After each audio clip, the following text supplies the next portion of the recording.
Welcome to the Truth and Liberty broadcast.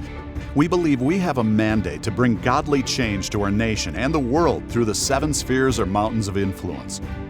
To further this cause, we give away a product every week that will empower you to get involved in changing your life and changing our world. You can register for our weekly giveaway by subscribing at truthandliberty.net. You can also subscribe to our newsletter to receive weekly updates on guests, news, and much more.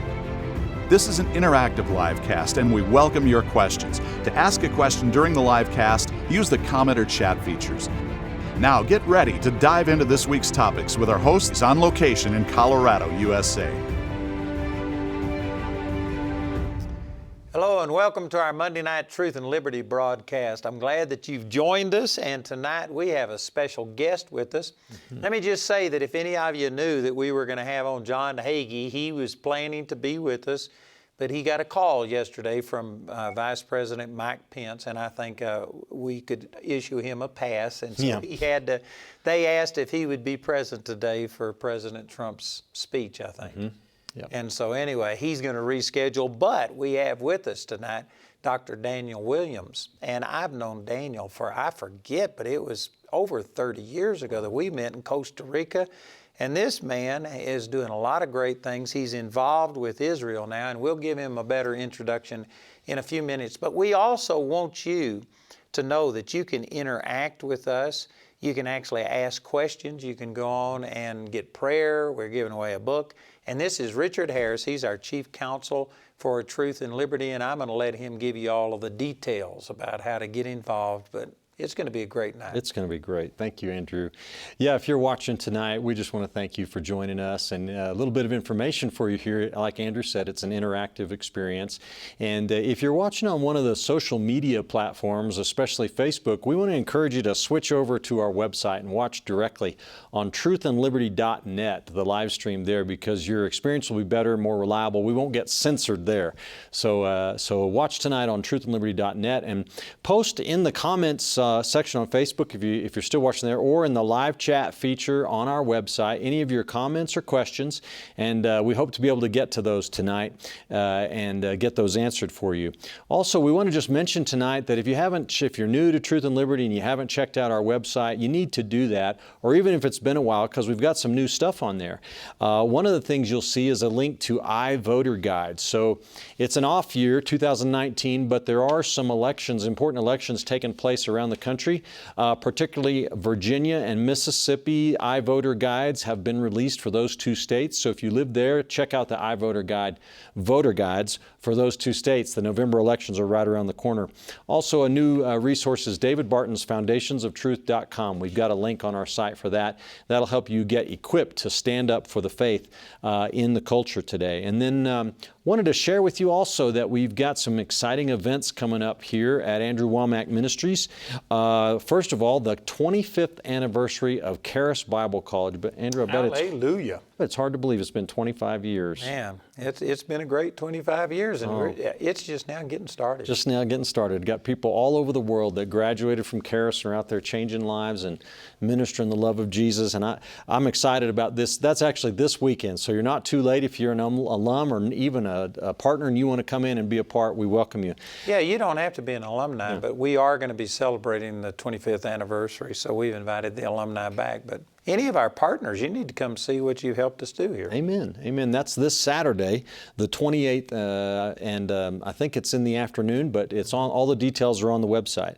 Also, our Ministers Conference is coming up September 30th through October 4th, and I always love the Ministers Conference. Awesome. Some of the best teaching and preaching and ministry that you can ever hope to experience, and ministers, pastors, come and get encouraged, get fed, get renewed, and be blessed. So that's going to be the 30th through the 4th. And then wanted to mention the Women Arise Conference, November 7th through the 9th, and a new dramatic production here, which everybody's excited about, and it's called Esther, Queen of Persia. The Murins it's a new ground-up special production. I'm excited about it. That's going to be November the 9th. I'm really looking forward to that. So we also do a product giveaway, like Andrew mentioned, every week. I wanted to congratulate Gina White. Gina, you won Faith Builders, Andrew's CD series, a fantastic teaching series last week. And our product this week is Christian Philosophy. An amazing book. that really goes through a lot of issues that we face today in our culture, abortion and other things, and it gives you the biblical perspective on those. So if you will subscribe to Truth and Liberty, you'll become eligible to receive this free product. So if you're not subscribed, do that on our website, and we're more than happy to send you that gift if you're the winner. We give out one every week. And if you need prayer tonight, there's a number you can call. We have trained prayer ministers standing by, 719-635-1111, or you can click the prayer button on our website if you'd like to just type in your prayer request. So thank you, everybody, for watching. It's going to be a great night. Looking forward to talking with our guest. And did you say that this is a viewer-supported broadcast? I did not. We need to say that because, we have now incorporated as a 501c4, which means that we can be as political as we want to. We can do anything, but there's not a tax-deductible receipt, and there has to be a clear break between our 501c3. So we need people to support this. It costs about $2,000 per broadcast to do these live casts. And then there's, salaries and different things. Richard is on staff here. So anyway, we need you to support this. We feel like we're making a difference. And we've had on some great guests and have been seeing good things happen.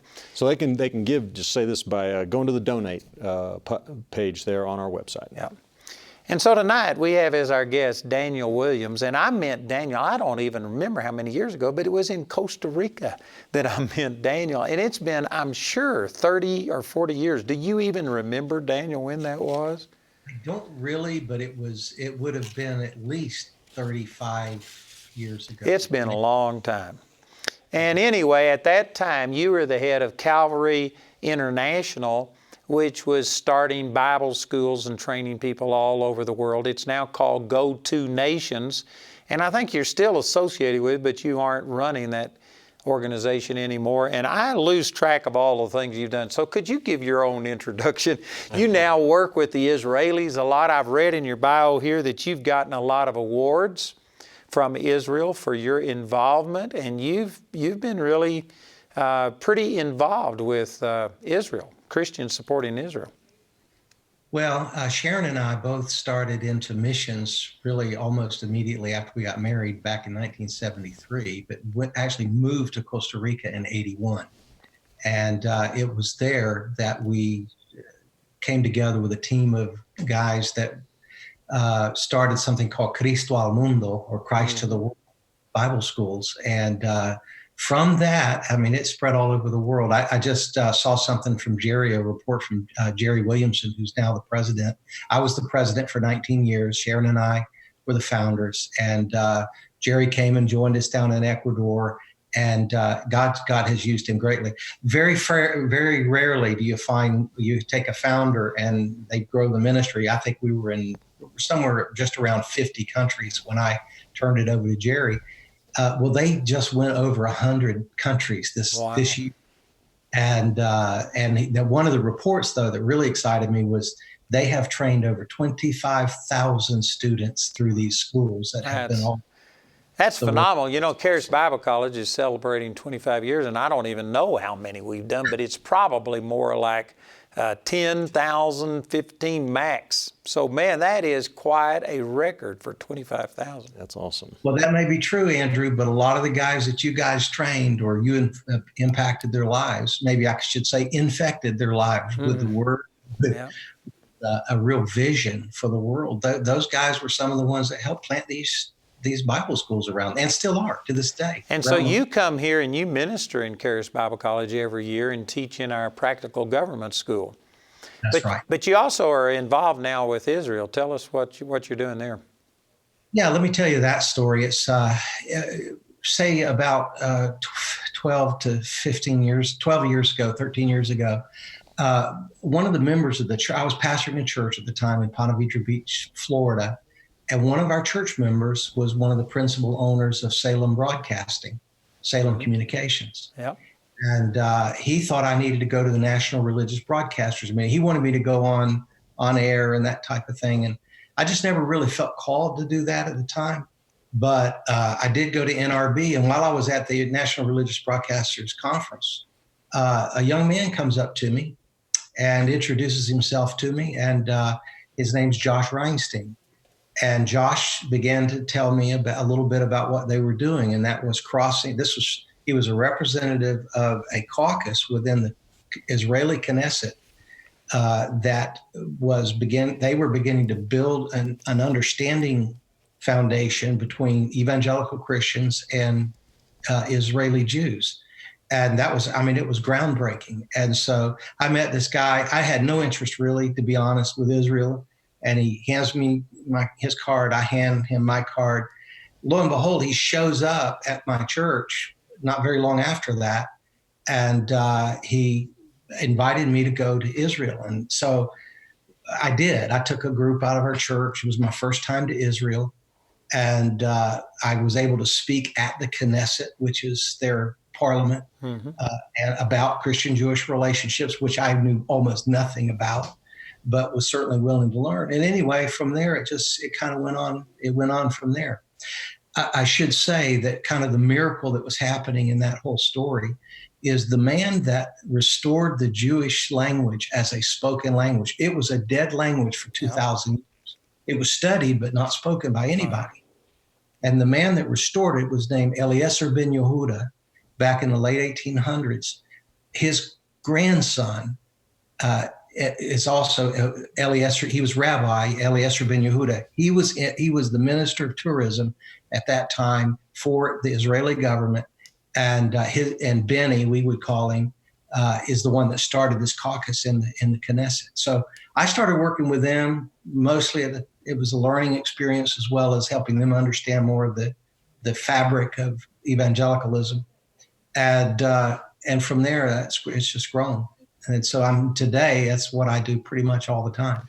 Well, I read that you had gotten some kind of an award from Israel as a friend or an ally of Israel. So that to be recognized by them, I think you must have made quite a contribution over it. Well, it was a big blessing. That was in 2012, and I received the Christian Ally of the Year award. It was only the second one they'd ever given out, and so it was quite an honor. So the Christian Ally, Jews and Christians have had a rough history with each other. So for them to recognize you as a Christian ally, that's pretty significant coming from a Jewish nation.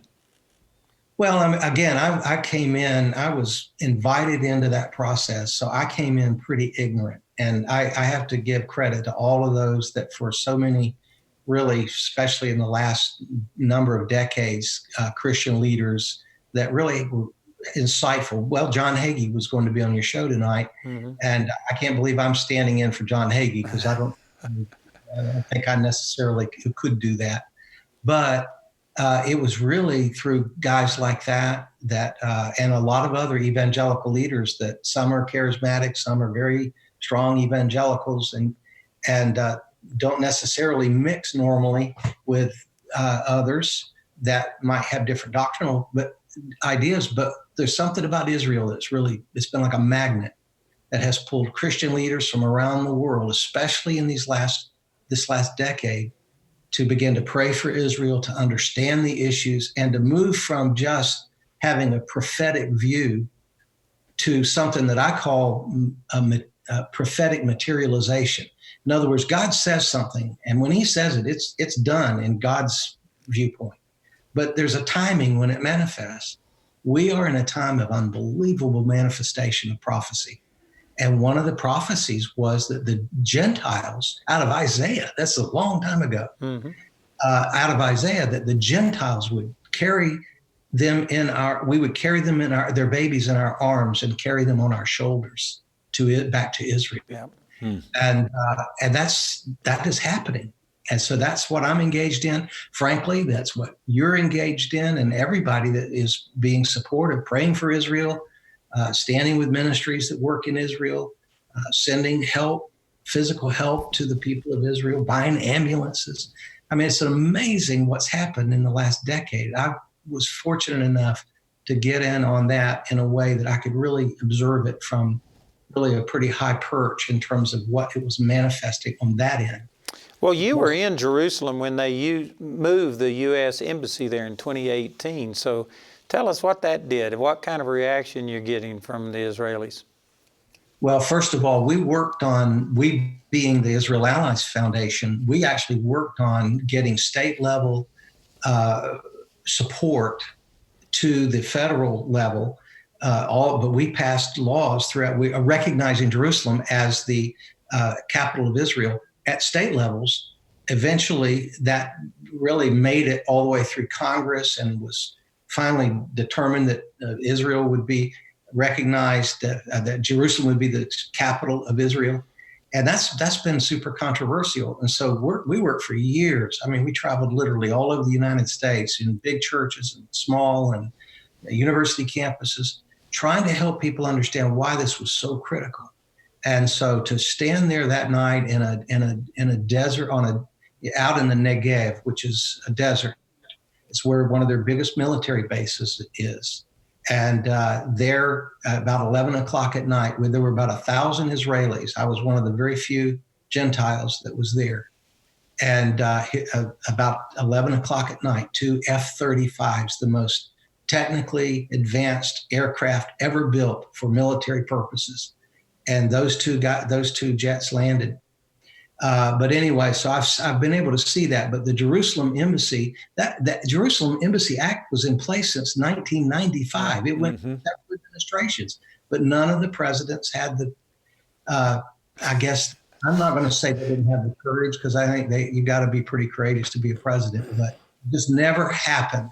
Yeah. And thank God it did happen. And that's one of the great things about Trump, is that he really doesn't care that much about what people think about him. If it's the right thing to do, he just does it. It's awesome. Well, you know what I like to help people understand, most Christians, when they look at politics, it's pretty frustrating, let's face it. And they feel like a lot of promises are made and they don't happen. The thing that's so often missing is there's moral certitude is really the basis of policy. Either bad morals or good morals. I mean, thou shalt not kill. That's a policy. That's God's policy about how we're supposed to treat each other. But when it falls into the enacting of law with regard to those things, how that is managed, that's where politics comes in, and it's very complicated. And so, whereas I think most of every president in my lifetime has been supportive of Israel's right to exist. But I think what Mr. Trump did was incredibly courageous. It was a brilliant move on his part. And I'll be frank, a lot of that came as a result of the chairman, the previous chairman of the Israel Allies Congressional chair in Washington, D.C., and that's Mike Pence. And Mike Pence he's thoughtful and he's smart and he's a godly guy. And he just was a steady force and voice. Thankfully, we had a president that would listen to his advisors, and he was one of them, and there were others as well. So, go ahead. Well, I was just going to ask Daniel, how important to the Israelis, to the Jewish people, is that moving of the embassy and the recognition of Jerusalem as the eternal capital of Israel? How important was that? Because here it's hard for some people to really grasp, why does that even matter? Israel is not usually one of the most outwardly happy places I've ever been. It's not Aruba. It's difficult. It's a difficult place. It's not one happy island. It's a difficult place in many ways. And you realize that they carry thousands of years of having gone through Holocaust and having been taken out of the country multiple times. I mean, you mentioned something earlier in the program about Esther, and that whole story is the story of the Jews having been taken out, and they were in Persia, to that modern day Iran, but returning to the land. And so I can't tell you how important this was to the Israelis, really, but I can tell you the way they behaved. They behaved in a way during that week like I've never seen them. There was dancing in the streets. There was joy everywhere. Every Israeli you saw was smiling. The Knesset members were nice to each other. Didn't they name a street after Trump? I think I heard that. And I cried. I mean, so the people cried. We stood in that experience and wept with joy. No tears of sorrow, but wept with tears of joy. And again, I just want to say that, Mr. Trump made the right decision, but there were a lot of people that had worked a long time for that to happen. And to see it happen was a manifestation of something that they understood. They understood it spiritually. They understood it in terms of its geopolitical meaning. And of course, right after that, a lot of people missed it. We actually had we being the Israel Alliance Foundation again had a big hand in this one. The Guatemalan embassy also moved within 2 days. I was at the opening of the American embassy. The next day I spoke at the Knesset, and the next day we opened the Guatemalan embassy. And again, the joy that was released, I can't think of it as anything other than spiritual joy. God poured out his joy among his people.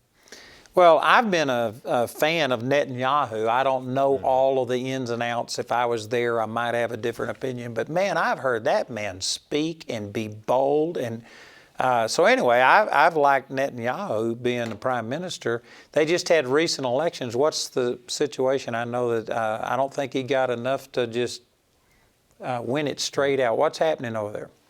All right, let me, first of all, it's a parliamentarian system. And those are not easy things to manage. And Israel, of all places, is not easy to manage. But here's the basic idea. There are 120 Knesset members. You have to have, the Knesset is who elects the prime minister, it's not a direct vote of the people. The people, they elect Knesset members.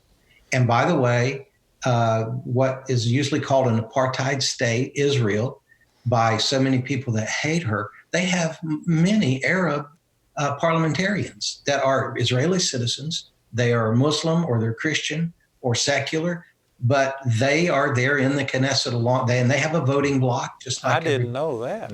That's right. Yeah. And so what happened was, let me tell you what just happened. You have to have a majority to be able to call for a government. The president is actually not the prime minister. The president is sort of like the Speaker of the House in a way with some extra authority. One of the things they do is when a prime minister is no longer elected or their term comes up, that president picks who can put together the next government. And that's based on how many are in their coalition. And Israel has about, I think it's, 13 or 15 different parties. Unlike we have two-party system, really, we do have a couple of other minor ones. But they have they have to coalesce all these different people. So what happened was you have to have 61 as a majority. If you get 61 Knesset members that say, yes, I vote for him as prime minister, then he has to put together a government, and if he's successful with that, he's the prime minister. What it means to put together a government is to, again, coalesce the amount of people you need to put a government in place. You have to have 61 votes or 61 Knesset members that are voted for you to do that. Right this minute, as of maybe 3 hours ago, Netanyahu ended up with 55, and the guy that he's up against, Gantz, got 54. And if you were to listen to the media, it was, Gantz was going to win it, hands down. Their media is just like ours. And so the truth is, it was a big surprise. What happened was the Arabs they were more supportive of Gantz because of a couple of policies that he has. And but as the vote was taken, 3 of them backed out, and that's how we ended up with 55 to 54. But I read that he may not get a coalition together and may have to have another election, but that doesn't seem, do you think that's likely, or is he going to succeed in getting a coalition put together? You talking about Netanyahu? Yeah, Netanyahu. He hasn't, yes. So look, never count that guy out. Mm-hmm. I like him. I think he's a tremendous communicator, and he's done a great good for Israel. But I will point this out. He's been the prime minister for 10 years. And you have to ask yourself a question is that always the best, most healthy thing for the future of a country? I personally hope he makes it back in, but it's a fair issue, a concern that, how long can a person effectively serve as the prime minister? That is all still very much at play. But here's what you need to know. Israel is just as stable today as it was a week ago. There is, even though the government is in control of the Israeli Defense Force, they kind of operate a bit separately in this sense. The government changes based on the prime minister, but the basic security of the country, it's really managed by the IDF, by the Israeli Defense Force. And then, of course, it depends on how strong their economy is, how strong other issues are in their culture. But don't let it shake you. I mean, if it turns out that Netanyahu doesn't make it in, you may be disappointed. You may miss him. I don't think he's going to disappear. So whatever happens, he's going to be a big voice out there in the world. But do you think, Daniel, there's any chance of anybody becoming prime minister that's going to go back to the policy of giving land for peace and giving away the territory of the country to appease the Palestinians and the Muslims? Neither one of those two men, who are the ones that right now are, one of those will become prime minister. Neither one of those men would do that. Neither one of them have the idea of giving land back. It has to do more with some of the lower issues than that. That's not off the table. I mean, that's off the table for now. Will that ever emerge again? Hard to say. Let me ask you this. How about the Saudi oil fields being attacked, and they're saying that Iran did it, and of course Iran is a sworn enemy of Israel and all of that volatility over there. What's the situation with that? I like to think of the Wizard of Oz when they finally got into the end of the room, and there he is behind a curtain running everything, this little guy running everything, and he's the great wizard. And he yells out, "Pay no attention to the man behind the curtain." That's what my suggestion would be when it comes to Israel. There's no, I don't know that there's any particular single person or even single group that has that kind of control level. And, but Iran, I don't know exactly what their motivations are, but they're basically, Israel is their great enemy, but they're not as concerned about Israel as they are the United States.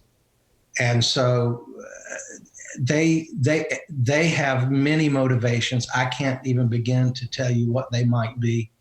The Persian people are very fine people. This government that they have in place represents very different policies than certainly the most Americans. Well, I tell you, that statement about they're more afraid of America than Israel, I don't think that's the way I would be. Israel seems to have more, guts, they're more aggressive than the U.S. is. And if the U.S. was to ever take Israel off the leash, I think Israel would deal with Iran in a hurry. So anyway, I'm not disputing your opinion. I know that you deal with that a lot, but I'm saying that, man, if I was in their shoes, I'd be fearing Israel, especially with 2 new F-35 fighter jets. Yeah. Well, they have a bunch more of them now. Those were just the first 2 that were delivered. And boy, you should have seen the people dancing in the desert that day. I thought that was even more emotionally moving than the opening of the embassy, because I think the Israelis have more of a gut level understanding that this is really their future at stake.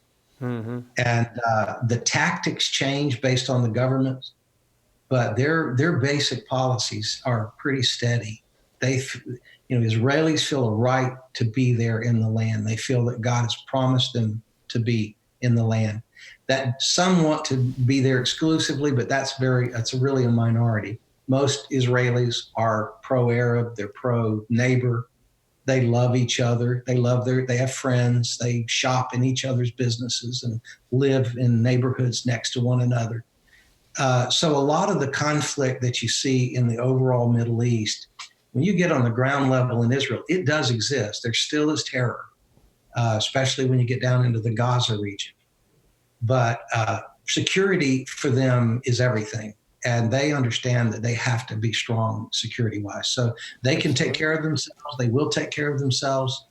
But at the same time, they don't want to go to war. I mean, they have sons and daughters like all the rest of us. They don't want to be at war. They don't hate the Arab neighbors, not as a country, and really not as a people. So let me ask you, before we went on the air, you were talking about that you try and get people beyond just the romance of Israel and being excited about it and praying for it into doing some concrete positive things. Can you elaborate on that? Well, yes. I'd like to just say, to start that, again, politics and policy often gets conflated. And I think a lot of times when Christians get excited about Israel, for instance, they look at they're listening to their political figures that they support and what's said in the media, et cetera. And, but they have this love for Israel, and it's almost makes somebody a little bit crazy at first. I think it's a little bit like falling in love. All of a sudden you love the promises of God to a people because we're grafted into those promises. And it's romantic. And so all of a sudden people show up at church with Israeli flags wrapped around them and praying for Israel and all that's important. That's the romance stage. The reality is, though, anybody that's been married, I know you've been married a long time, both you guys, but Sharon and I have been married for 46 years. And we had to get out of that. We're back into a romantic stage now that we never have achieved before. But that early romance, it was infatuation. And I was very infatuated. I promise you that. The fact is that I'm more infatuated with who she is today, 46 years later, than I was then. I didn't really know her then. And I think it's the same kind of thing when people fall in love with Israel. They go on a trip and they pray for Israel and they're trying to get everybody to love them. But really, it's not a political thing. It's not where you just stand on the corner and shout at people. It's a matter of, or even in your own church, but it's a matter of doing something that's concrete. How you vote. Well, how do you vote? Well, you have to understand what the policies are. And you have to stand with people that have policies. Policy is nothing more than moral certitude with wheels. It's more moral certitude in action. Legislation is where the political process comes in, because that's government. But the core of that is being missional. I spent a good bit of my life focused on the Great Commission. And I didn't do it because I read just in the Bible that God said to go into all the world. It was because God dropped something in my heart. He dropped a love for souls and a love to see people have the chance to make a right choice in their lives with the gospel. They needed information. So really, truthfully, even what I'm doing today is nothing but the same thing. I love the Jewish people, and I love the promises of God to them and the fulfillment of that in our understanding of our faith. But at the same time, that has to be carried into reality. That has to be, I don't want to use the word enforced as much as it needs to be presented in such a way that people can make more good moral choices. And that means understanding the policies. That means, why does Israel have a right to exist? There's a historic reason, but there are other reasons as well. I mean, look at what the Jews have endured around the world. I mean, there wasn't just one Holocaust. There have been many. Absolutely. Mm-hmm. So let me ask you. You were talking about beyond just praying in the romance stage, you got to get in and vote. Boy, I certainly agree with that, and we're always encouraging people to vote. But I mean, you had also mentioned that Christians and Jews have a real connection, and people are buying ambulances and doing things. How do they get involved in some of these things where you practically are engaging in promoting the nation of Israel? Number one, Andrew, is I think that we love God because he first loved us, right? And the more you start to respond back to that, the more real love you start to have for God. It gets deep into your life and it really starts to bring change. And I think it's the same thing. It's literally the same thing. God loved the world, that he gave his only begotten son. But all of that came in response to the promise that God made to a people that he chose and to reveal himself to the world. And so when you start to engage in that, it's not enough to just have romantic love for it. But here's what I would say. Number one, you can't stand for Israel until you stand in Israel. It's so important to go on a pilgrimage trip. It's so important to go with your church or with the ministry or whatever it might be. Critically important. But on the other side of that, there are some that it's just purely pilgrimage. And I think those groups, unfortunately, they don't get as much, there's not as much rich texture to that as there can be. I think what's happening now is you see a lot more of these cooperative efforts between, like I said, well, Larry Huck, I think you probably know Larry. Yep. Larry, those guys have helped raise money for multiple ambulances. That doesn't sound like missionary work. It's not missionary work. It's the love of God in action. We care about Israelis, both Arab and Jew, and whoever else, to make sure that they get to a hospital before they die and to have good emergency care. So, some people would look at that and they go, well, that's just secular. I don't think so. I mean, when my kids fell down when they were little, we got our bandages out. We took care of their knees. We helped fix them. And I think that that's kind of the new stage that's happened, especially in the last decade or so, is Christians finding there's one ministry called Hayovel. They take over hundreds of people every summer and help some of the Israeli winemakers pick their grapes or get their crops in. And they go and volunteer. They raise their own money, go over there for the summer or at the end of the summer and help harvest the crops. Is there some secondary motivation to that? I don't know on an individual basis, but the fact is those crops do need to come in, and it is the Bible's promises that the vines would grow on the hills of Israel. And so if I go pick grapes, I'm a direct part. So it's like taking that sort of that romantic love and turning it into action. So if you want to stand for Israel, first go stand in Israel. And then secondly is pay attention to the Bible and pay attention to the voice of God that is coming forth from pulpits across America and coming forth over television and radio and great schools like Karis and ministries like Andrew Wommack's ministries. And these opportunities to just actually talk to people or hear from them. They're doing these. Well, you've got people over there that are doing all of these things. I've got one of our graduates over there that I support on a regular basis, and she's doing a good work.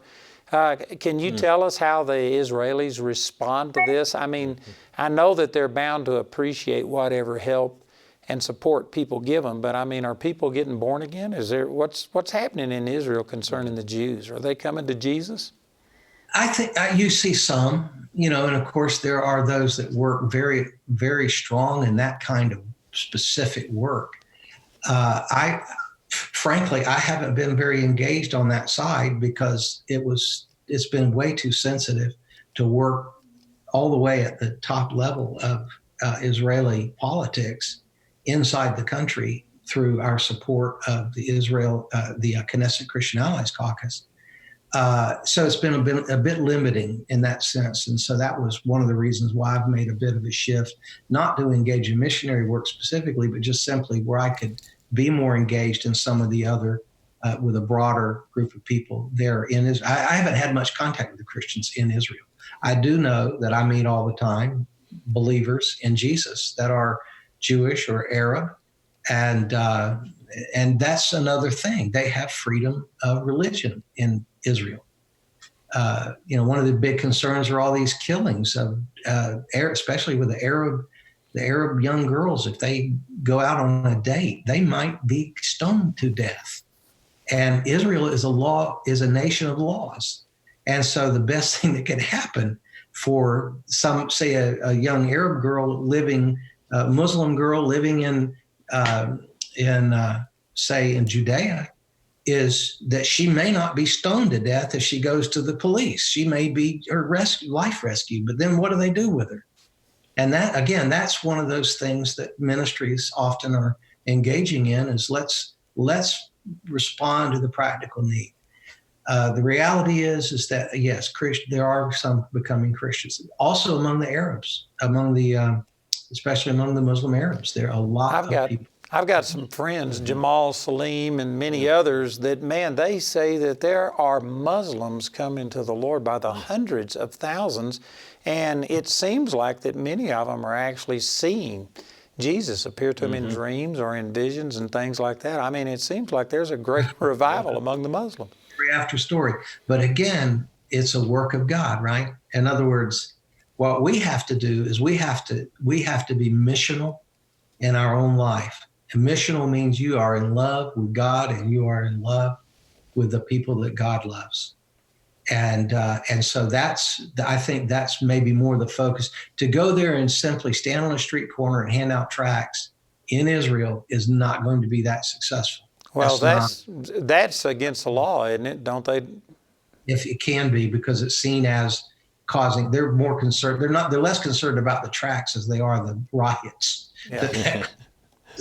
So do we have any questions, Richard? Yeah, we have quite a few questions. All right, so we'll see what they have to ask Dan here.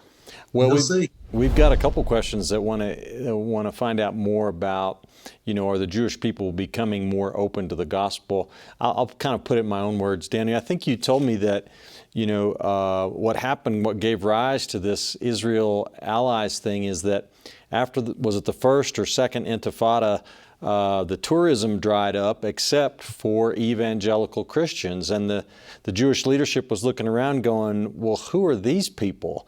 Because to them, Christians were all kind of monolithic, sort of the same. They're Catholic, right? They all, go to Mass and all this stuff and persecute the Jews. But why do these people are they still coming in? So I'm kind of leading into that. Has this ongoing effort of Israel allies, has it led to any more openness among Jewish leadership to Christianity and discovering what it's about, at least? It probably way more than I'm aware of. I would not be the first person that they would tell that. It would be unlikely that I would even know in most cases. I'm okay with that. I don't think I have to apologize to anybody. Our lives have been dedicated to the Great Commission. We already said, 102 countries. And Sharon I literally picked her up from the airport. She was in China and Korea just the last couple of weeks in both of those countries doing work among missionaries and so on.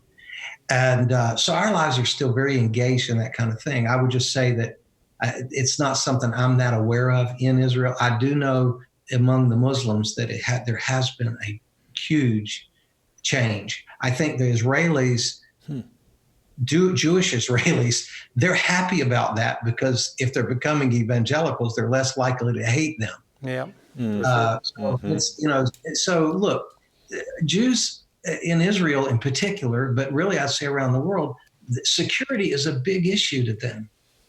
And so they need to feel comfortable with. It's not so much our message, but it's our behaviors that they're still having to filter. I mean, it was Christian. Look at the Crusades.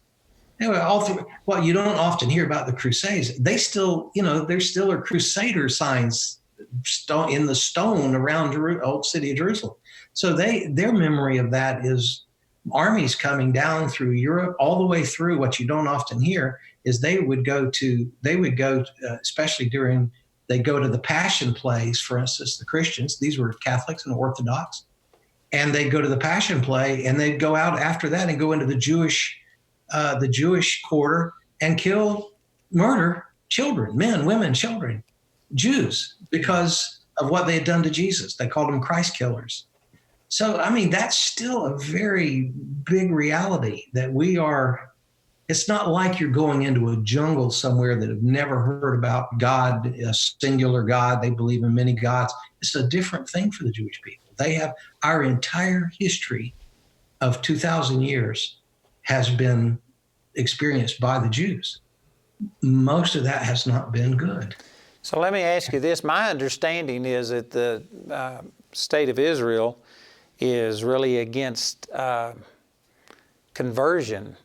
They they don't like people proselyting and stuff, but they do have freedom of religion. They have Christian churches there and stuff. Are you aware of, are there any good-sized churches there, or what's going on with all that? A little bit. I mean, there's some stuff happening up in Nazareth and Bethlehem. A lot of people know the Corey family, Naim Corey, and his son Stephen, who has a church over in Old City, Jerusalem.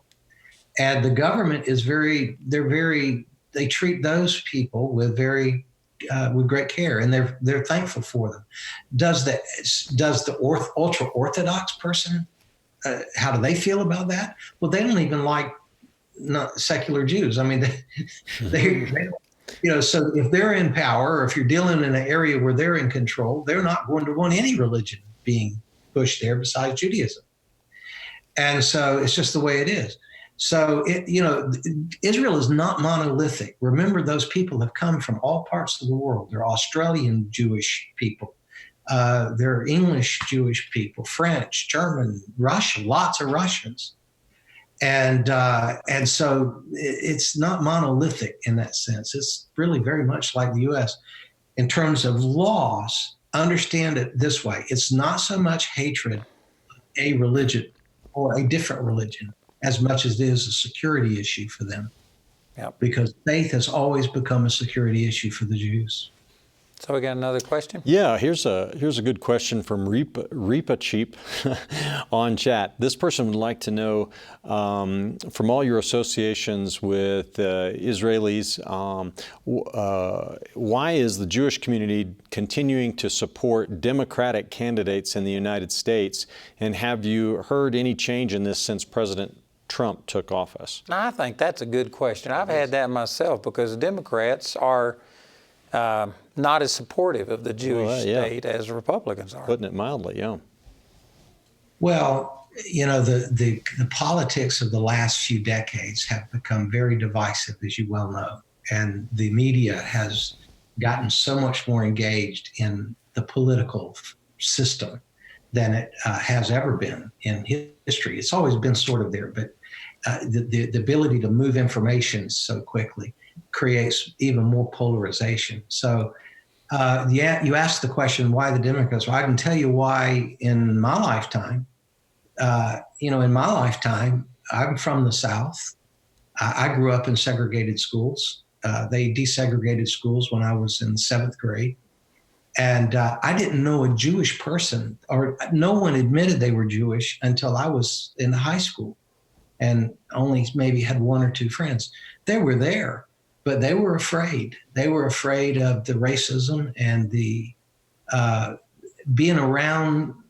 I realized looking back that I had racism that I didn't even know. I would have never said I was a racist. I had friends that were of different races early on in my life, and yet there was an issue. And there were these dog whistle kind of things where people will say, well, yeah, he's Jewish, or he's black, or he's Chinese, kind of things, whisper under their, and I still hear that to this day. I hear it, not in my family, not in people that are close to me, but I still hear it around. So it's that stuff. When they look at the parties today, there's a shift that's happened, especially on the Republican side, a lot of shifting that has happened. But, there was not that long ago that if you weren't a Democrat, you were probably not going to feel protected, especially in certain parts of the country. Well, see, you're speaking from the southern perspective. I was raised in Texas, and man, I don't relate to any of that stuff. But I've read enough, and especially through David Barton, I've learned that, man, the South was rabid Democratic and racist. Mm-hmm. And so are you saying that the Jews saw racism as they identified as like a minor race, and so they looked at the Democrats as protection? They are a minority. If you were to, how many people are in the world right now? I haven't heard the latest numbers, but it's got to be up somewhere around 6 million. In the world? 7 billion in the world. 7.2. Okay, I didn't count that last billion. But how many Jews do you think are in the world? The entire world? I don't know. Just crazy guess. About 15 million. Somewhere, the highest figure I've heard is 21. The most common is around 14 or 15. The numbers are not that clear, but it's in that ballpark. Now, you just think about that for a second. Are they a minority? They're the biggest minority in the world, or the smallest, I guess you might say, the smallest minority in the world. And it's hardly. I mean, Florida has 20-something million people in it. Texas has got to be that big or more. And it's just, so it's when you think of it in that scale, there are over 300 million people in the United States. What is the actual percentage of Jews? It seems like there are more. Why? Because they are often in media or in high-profile businesses and those type of things. They're merchants. They've been merchants for thousands of years. So are they good at it? Yeah, they're really good at it. And doctors and educators, they kind of camp out in areas where it seems like their footprint is a lot larger than it actually is. But they're really just. Well, I hear what you're saying, but man, I've just never seen the Democrats as being friends of the Jews, and yet the Jews are, by and large, you typically think of them as being Democratic. But I mean, Obama, and you look at AOC and all of these Arab Democrat women, and they are not friends of Israel. It seems to me after Trump moved the embassy there, and he has made so many pro-Israeli decisions that, man, there would be a tremendous abandonment of the Democrats and moving towards Republican, and yet I hadn't heard of it. I hope that it happens. It's put a lot of people in confusion because you grow up with certain ideals and certain values and you don't realize how much of what you think is not what you actually thought of. It's what you've been taught by your family, by your schools, by your neighbors, by your culture. And we are definitely in a cultural shift, and that's affecting both parties. Mm-hmm. And it looks to me right now that on the one side, it's going even farther away from support of Israel, support of that particular minority, whereas on the other side, it's growing. And that's true you see more Black Republicans today than ever, Hispanic Republicans today. You go to Congress, and it's a kaleidoscope. Indian, all of it's a kaleidoscope of people. That was not the case 15 years ago. That was not the case, certainly not the case 50 years ago. Well, Daniel, you are just very kind and polite and gracious. I would just say, man, get out of there and don't let the door hit you as you leave. Man, you ought to vote for somebody who's promoting Israel. The way I'd say it. Absolutely. Don't stop doing that. Let's go to another question here if we got time for a few more. Let's see here. Well, this person changing the subject a little bit off of Israel, but why is John Hagee at the UN? And I think it's interesting today that at the UN they had two things going on. They had a climate change summit, but President Trump decided not to send his top people to that, but he was going to do his own thing, and he had a thing on religious freedom. Yep. Which was really exciting, kind of an unprecedented deal, where he announced funding for promoting religious freedom around the world. And do you have any knowledge about that, Daniel, and what's going on there? Yes. Let me just say that you got to look at the long game in this stuff. Yeah. I think that's probably, I would say if there's been a brilliance in this particular administration, it has been that their policy people are some of the most brilliant in these areas of these issues, these social issues, et cetera. They're some of the most brilliant in the country, and they're playing the long game. So it's not normal that you have a president that would be willing to do that, because the presidency's it's not structured as a long-term thing. It's a big thing for 4 years, maybe 8 years. But then you have this whole political class that's underneath that, and that's where the problem has been. And those guys a lot of times ended up being policymakers in the next administration. This administration has one of the most unique, a unique cadre of professionals that have a very different viewpoint than what has been the viewpoint of the political class in Washington for a long time. I think it's good for the country. It's certainly been good for Israel. It makes me very happy as a voter and as an American. But do you think that Donald Trump has placed around him a lot of Christian people, and that they're influencing him in this arena, or is this coming from his own heart, or maybe a combination of those two things? The religious freedom push, because it really is unprecedented. Oh, I think that you would have to look in the White House to see the answer to that question. I mean, it's if you get a chance to take a look at it, you do find some very strong believers there. But when I say believers, not just uniquely evangelicals or even Christians, but there are people that have their viewpoint is not so secular, not so temporal, not so. I mean, that's the thing I would say. And Trump is used to long view. I mean, he grew up in a family where they would buy junky old buildings, and now he's a billionaire. Yep. Well, Vice President Pence, I've heard many people that know him personally, and I think you do too. You've dealt with him a lot, and I've heard many people say he's the real deal. Mm-hmm. I've got to meet with Ambassador Sam Brownback a couple of times now, and they were telling us things that, there's the real visible things where they get people released from prison, but they have been doing this a lot. And I mean, this administration has put an emphasis on helping people.